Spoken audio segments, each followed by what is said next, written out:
अगर आप भी कर रहे हैं सिविल सेवा की तैयारी तो हम आपके लिए लेकर आए हैं इम्पोर्टेंट इन न्यूज़ टॉपिक्स जो आपके लिए कॉम्पिटिटिव एग्जाम में बहुत ज़्यादा बेनिफिशियल साबित हो सकते हैं। अगर आप हमारे YouTube चैनल पर पहली बार आए हैं तो हमारे चैनल को लाइक और सब्सक्राइब जरूर करें और सभी लेटेस्ट वीडियोस और अपडेट्स को जानने के लिए बेल आइकन को प्रेस करना ना भूलें। तो चलिए बिना किसी देरी के शुरुआत करते हैं आज की इस वीडियो की। तो आज का हमारा टॉपिक है भारत में बाघ संरक्षण तथा बाघों की मृत्यु पर स्पष्टीकरण। दोस्तों, मानव वन्य जीव संघर्ष, प्राकृतिक निवास स्थान और शिकार से होने वाले नुकसान के कारण भारत में 1970 के दशक में बाघों की संख्या 2000 से भी कम हो चुकी है। वर्ष 1973 में भारत सरकार द्वारा बाघ को भारत का राष्ट्रीय पशु घोषित किया गया तथा प्रोजेक्ट टाइगर नाम से एक बाघ संरक्षण योजना शुरू की गई, जिसके तहत बाघों के शिकार पर प्रतिबंध लगाया गया। राष्ट्रीय बाघ संरक्षण प्राधिकरण NTCA पर्यावरण, वन और जलवायु परिवर्तन मंत्रालय के तहत आने वाला एक वैधानिक निकाय है, जिसकी स्थापना वर्ष 2006 में वन्यजीव संरक्षण अधिनियम 1972 के प्रावधानों में संशोधन करके की गई थी। प्रोजेक्ट टाइगर पर्यावरण, वन एवं जलवायु परिवर्तन मंत्रालय की एक महत्वपूर्ण योजना है जो बाघ संरक्षण के लिए केंद्रीय सहायता प्रदान करती है। वर्तमान में प्रोजेक्ट टाइगर के तहत संरक्षित टाइगर रिजर्व की संख्या 53 तक पहुंच गई है। All India tiger estimation report 2018 के मुताबिक देश में बाघों की संख्या 2967 थी। इस रिपोर्ट को प्रधानमंत्री नरेंद्र मोदी द्वारा विश्व बाघ दिवस 29 जुलाई को सार्वजनिक किया गया था। बाघों की जनसंख्या का अखिल भारतीय आकलन प्रत्येक 4 वर्ष बाद किया जाता है, जिसकी शुरुआत 2006 से हुई।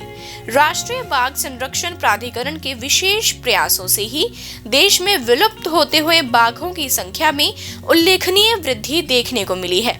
वर्ष 2006, वर्ष 2010, वर्ष 2014 और साथ ही वर्ष 2018 के रिपोर्ट्स के सभी परिणाम बाघों की 6% वार्षिक वृद्धि दर को दर्शाते हैं, जो कि भारतीय संदर्भ में विभिन्न कारणों से होने वाले बाघों की संख्या में नुकसान की कमी को पूरा करने के लिए पर्याप्त है। आपको बता दें कि हम यह वीडियो हाल ही में वन, पर्यावरण एवं जलवायु परिवर्तन मंत्रालय द्वारा जारी स्पष्टीकरण के संदर्भ में लेकर आए हैं।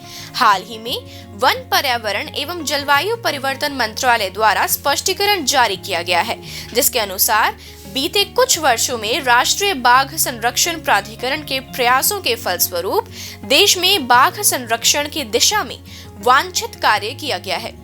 स्पष्टीकरण में यह कहा गया है कि भारत सरकार द्वारा राष्ट्रीय बाघ संरक्षण प्राधिकरण के प्रयासों के परिणाम स्वरूप बाघों को विलुप्त होने की कगार से लेकर उनकी संख्या में वृद्धि के एक सुनिश्चित पथ पर ले जाया गया है, जो वर्ष 2006, 2010, 2014 और 2018 में प्रत्येक चौथे वर्ष आयोजित होने वाले अखिल भारतीय बाघ गणना के निष्कर्षों में स्पष्ट हुआ है।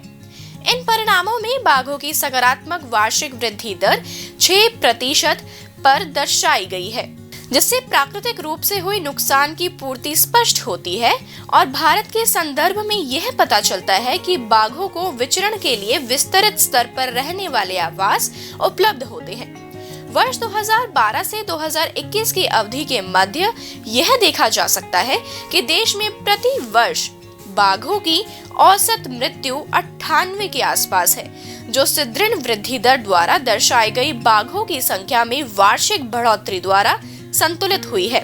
स्पष्टीकरण में पर्यावरण, वन एवं जलवायु परिवर्तन मंत्रालय ने कहा है कि समाचार रिपोर्टों में बताया गया है कि बाघों की मौत के 126 मामलों में से 60 बाघों की मृत्यु शिकारियों, दुर्घटनाओं तथा संरक्षित क्षेत्रों के बाहर मानव पशु संघर्ष के कारण हुई थी, जबकि बाघों की मौत होने का कारणों को बताने की प्रक्रिया में अनदेखी की गई थी। यहाँ पर इस बात का उल्लेख करना आवश्यक है कि राष्ट्रीय बाघ संरक्षण प्राधिकरण की एक समर्पित मानक संचालन प्रक्रिया के माध्यम से किसी बाघ की मौत होने का कारण बताने के लिए एक सख्त प्रोटोकॉल है।